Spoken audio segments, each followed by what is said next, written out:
Tonga soa eto amin'ny fampalam-baovao fahitalavitra Ima TV ary miarahaba antsika rehetra natratra fetiny krismasy izao dia mirary soa antsika rehetra dia samy tratrany farany avokoa avy hatrany isika dia hiditra ao anatin'ny fampalalam-baovao moa ao anatin'izay ako ny fankalazana ny fety izay indrindra moa no isantarantsika azy ary songadina ihany koa ao anatin'ity fampalalam-baovao ny krismasy ity tsy ny amboadidy ny mpamonjy voina tao anatin'izay roa andro ny asaramanitra izay maro ireo tranga nidiran'izy ireo antsehatra na aitrano izany na vonjy aina ihany koa indroarany tatitra vonjy maika nomen'izy ireo tao anatin'izay roa andro izay lovary manantsoa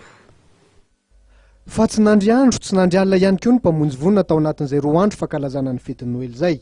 araka ny tatitra azo avy amin'izy ireo ary dia tramisa roa no nirehatra omaly ny voalohany teny Ampefiloha nirehatra tokoa ny rihana fahatelo tao amina tokantrano iray tsy fantatra aloha ny vin'ny afo ary tsy nisy ny maty sy naratitra saingy ny fahasimban-javatra ny betsaka ny faharoa kosa dia teny Andravoahangy nirehatra ny trano fitahirizana taratasy iray nanomboka tamin'ny 12 alina niady mafy ny mpamonjy vonina ary tamin'ny 4 ora maraina voavoafeny ny afo tsy nisy aloha ny enina fohy ary tsy nisy ihany koa ny naratra mbola tsy hay kosa ny vin'ny afo araka ny fanazavana ny menanay trano iray kosa ny voaterina rodana satria nahina itera-doza amin'ny manodidina teny Mahavoky azo lehibe iray ihany koa no fantatra avy any anjera teny Ambanidia ary voaterina esorin'ny mpamonjy vonina satria dia niba-andalana ny vaovao nangonina trany no nahafahana nahafantatra fa nirotsaka teny Petite Vitesse eny Sorano nanao evasanina ny mpamonjy vonina namonjy olona iray ny anjera torak'izany ihany koa teny Analakely izay nahitana olona iray tsy nahatsiaro tena